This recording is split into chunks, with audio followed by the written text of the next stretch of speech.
लोकसभा चुनाव के बाद प्रधानमंत्री नरेंद्र मोदी का बहुत मुश्किल वक्त था, लेकिन हिंदुओं को एहसास हुआ कि उन्होंने लोकसभा चुनाव में क्या किया और इसलिए उन्होंने नरेंद्र मोदी का तब भरपूर साथ दिया जब हरियाणा और महाराष्ट्र में पीएम मोदी का टेस्ट था। हरियाणा और महाराष्ट्र में पीएम मोदी ने हिंदुओं को एकजुट होने के लिए कहा तो हिंदू एकजुट हुआ। हरियाणा महाराष्ट्र में बंपर जीत बीजेपी को दिलवाई। हिंदुओं ने तो अपना काम कर दिया, लेकिन अब बारी प्रधानमंत्री नरेंद्र मोदी के सरकार की। उनके हिंदू प्रेम का सबसे बड़ा टेस्ट सामने आकर खड़ा हो गया है और सिर्फ 4 हफ्ते में सब साफ हो जाना है। पीएम मोदी के हिंदू प्रेम का टेस्ट होना है वर्शिप एक्ट पर फैसले को लेकर, जो वर्शिप एक्ट कांग्रेस के जमाने में लाया गया था, जिसकी वजह से सनातन के बहुत सारे केंद्र जो विदेशी आक्रांताओं ने तोड़े थे वो सैकड़ों सालों बाद आज भी बंधक हैं। वर्शिप एक्ट को लेकर सुप्रीम कोर्ट में अलग अलग याचिकाएं लगाई गई थीं, जिस पर आज सुप्रीम कोर्ट में सुनवाई। सुप्रीम कोर्ट ने कहा है कि केंद्र सरकार वर्शिप एक्ट पर अपना स्टैंड क्लियर करे। केंद्र सरकार 4 हफ्तों में वर्शिप एक्ट पर जवाब दे। बिना केंद्र सरकार के जवाब के अब फैसला नहीं दे सकते। यानी 4 हफ्ते, मात्र 4 हफ्ते, महीने भर के अंदर पीएम मोदी को अब बड़ा फैसला करना है कि वर्शिप एक्ट रहे या जाए। सरकार का स्टैंड क्या है यह कोर्ट में बताना होगा। इसलिए आज जब सुप्रीम कोर्ट ने सरकार से वर्शिप एक्ट पर अपना स्टैंड क्लियर करने को कहा, तब से पीएम मोदी के हिंदू प्रेम का एक टेस्ट भी शुरू हो गया। इस देश में समानता सबके लिए जो कही जाती है होनी चाहिए, वो होगी या नहीं अब सरकार में, ये टेस्ट होगा। क्योंकि देश का हिंदू समाज जो वर्शिप एक्ट को बड़ी रुकावट मानता है, वो बड़ी उम्मीद से नरेंद्र मोदी की तरफ देख रहा है कि अब देखते हैं नरेंद्र मोदी की सरकार कोर्ट को क्या कहती है। इसी साल सितंबर में नरेंद्र मोदी जब अमेरिका गए थे तो वहां खुद यह कहा था कि उनका तीसरा टर्म बड़े फैसलों वाला होगा। इस दौरान भीड़ मथुरा और काशी के नारे लगा रही थी। वहीं सीएम योगी भी कह चुके हैं कि हमारे आस्था के केंद्रों के लिए सैकड़ों साल का जो संघर्ष चल रहा है, वो संघर्ष अब खत्म होना चाहिए। एक बार पीएम मोदी और सीएम योगी को सुनिए, फिर आपको बताऊंगा कि सरकार के वकील ने आज क्या कोर्ट में कहा, जिससे भी एक हिंट मिलता है और आगे क्या होना है। ये तीसरे टर्म में हमें बहुत बड़े लक्ष्य साधने हैं।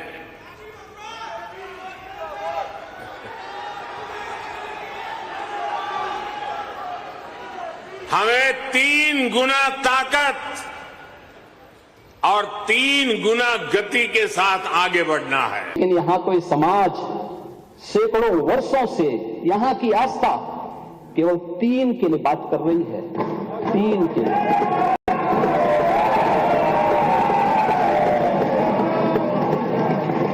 वो 3 के लिए भी इसलिए वे विशिष्ट स्थल हैं, वे सामान्य नहीं हैं। ईश्वर की अवतरण की धरती है। यानी लोक आस्था, भारत के अंदर लोक आस्था का अपमान हो, बहुसंख्यक समाज गिड़गिड़ाए, ये पहली बार देखने को मिला। दुनिया देख रही है, स्वतंत्र भारत में काम पहली बार पहले होना चाहिए था। अब वर्शिप एक्ट को लेकर पीएम मोदी की सरकार क्या फैसला लेगी, केंद्र सरकार का क्या स्टैंड होगा, इस पर सबकी नजर होगी। क्योंकि वर्शिप एक्ट पर सुप्रीम कोर्ट में सुनवाई तो शुरू हो चुकी है। सुप्रीम कोर्ट में जो याचिकाएं लगाई गई थी, उन याचिकाओं पर सुनवाई chief justice of India Sanjeev Khanna, justice PV Sanjay Kumar और जस्टिस केबी विश्वनाथन की बेंच कर रही है। आज सुप्रीम कोर्ट ने सुनवाई के दौरान कुछ आदेश पारित किए, जिसके बारे में आपको पहले बताता हूं। वर्शिप एक्ट पर अगले आदेश तक कोई नया केस रजिस्टर नहीं किया जाएगा, आज कोर्ट ने कह दिया। सुप्रीम कोर्ट में जब तक सुनवाई हो रही है, देश भर में इस तरह के मामले नहीं सुने जाएंगे। जिन अदालतों में सुनवाई हो रही है वो कोई आदेश नहीं दे सकती। अदालतें किसी तरह के सर्वे का आदेश पारित नहीं कर पाएंगी। ज्ञानवापी, संभल, भोजशाला जैसे मामलों में सुनवाई जारी रहेगी। जब तक केंद्र सरकार जवाब दाखिल नहीं करती, हम मामले को नहीं सुन सकते। सुप्रीम कोर्ट ने कहा कि हम वर्शिप एक्ट के दायरे, उसकी शक्तियों और ढांचे को जांच रहे हैं। ऐसे में यही ठीक होगा कि बाकी सभी अदालतें अपने हाथ फिलहाल के लिए रोक लें। वर्शिप एक्ट पर आज सुनवाई के दौरान केंद्र सरकार की तरफ से सॉलिसिटर जनरल तुषार मेहता पेश हुए। उन्होंने जो बातें कही, उससे संकेत मिलते हैं कि वर्शिप एक्ट को लेकर पीएम मोदी क्या कर सकते हैं। एसजी तुषार मेहता ने आज कोर्ट को कहा कि हम इस मामले में जवाब देना चाहते हैं और जल्दी ही जवाब फाइल करेंगे। हमने एक कॉमन ईमेल आईडी बनाई है जहां सब कुछ अपलोड किया जाएगा। सॉलिसिटर जनरल ने सवाल उठाया कि क्या कोई थर्ड पार्टी भी इस मामले में दखल दे सकती है। यानी केंद्र सरकार खुद कह रही है, सरकारी वकील खुद कह रहे हैं बॉस कि हम बताना चाहते हैं वर्शिप एक्ट पर सरकार क्या सोचती है। अब कई लोग मान रहे हैं कि एक बड़ी मजबूत बात है और इससे सरकार का स्टैंड दिखने लगा है। पहले की सरकारों में यह होता था कि सुप्रीम कोर्ट में कोई विवादित मामला जाता था तो सरकार जवाब देने से बचती थी, लटकाने की कोशिश करती थी। लेकिन यहां तो सरकार खुद खड़े होकर कोर्ट में साफ कह रही है कि वो जवाब देना चाहते हैं और जल्द जवाब फाइल करें।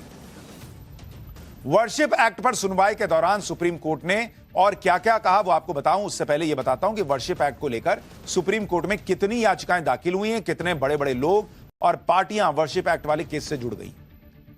वर्शिप एक्ट के समर्थन में कि एक्ट रहना चाहिए और किसी भी धर्म स्थल का जो है वो स्वरूप नहीं बदलना चाहिए, कोई कोर्ट नहीं जाएगा वगैरह वगैरह, ये जो वर्शिप एक्ट में है इसका समर्थन करने वाली कौन कौन है भाई?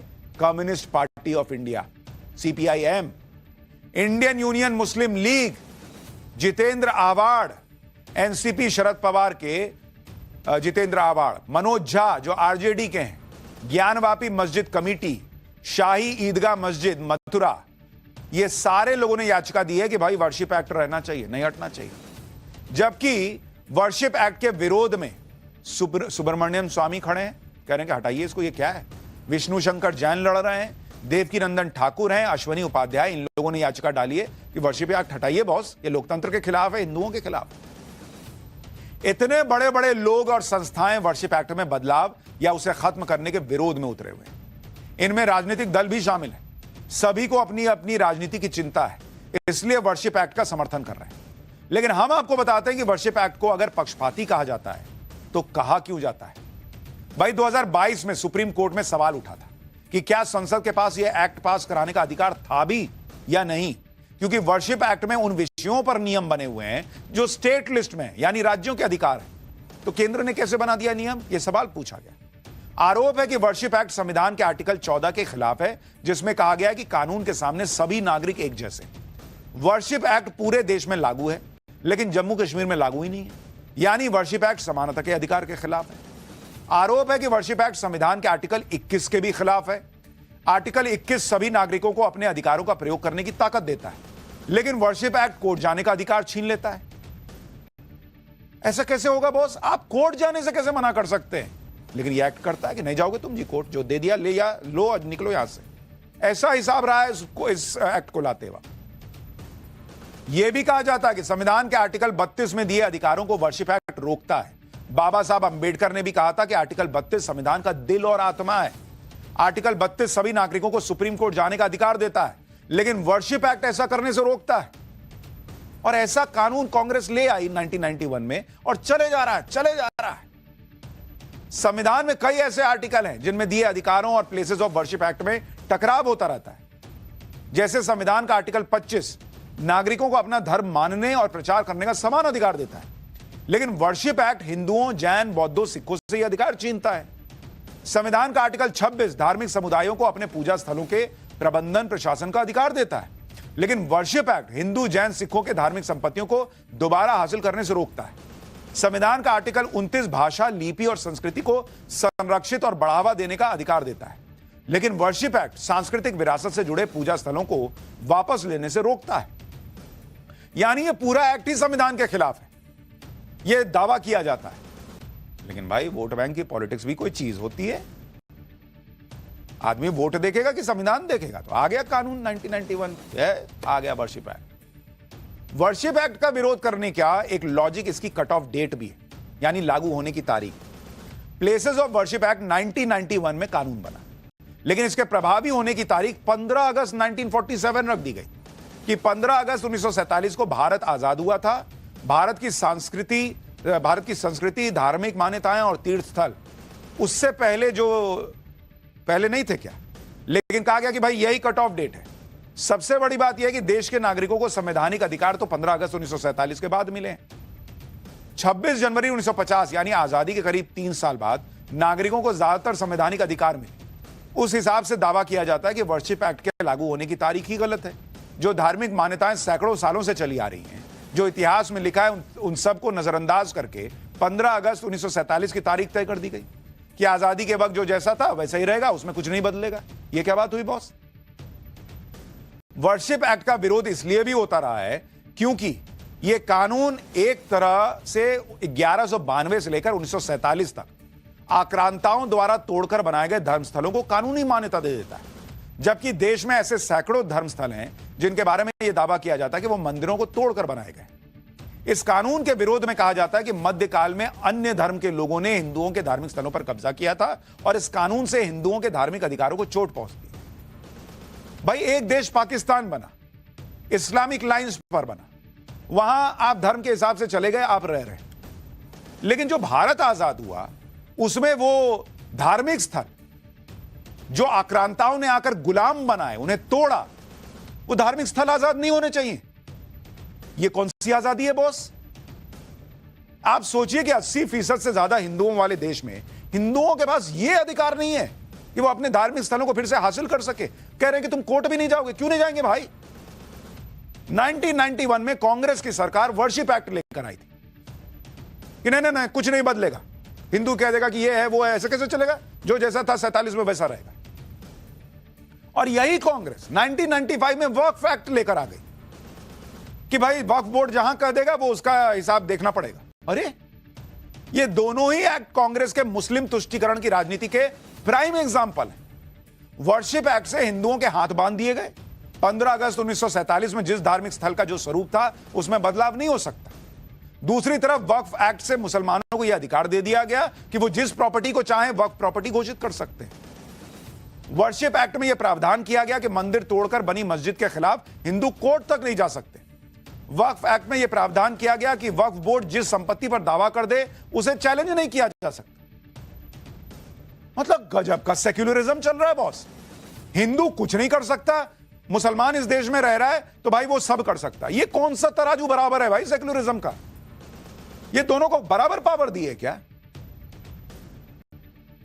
सुप्रीम कोर्ट ने वर्शिप एक्ट पर केंद्र सरकार से 4 हफ्तों में जवाब मांगा है।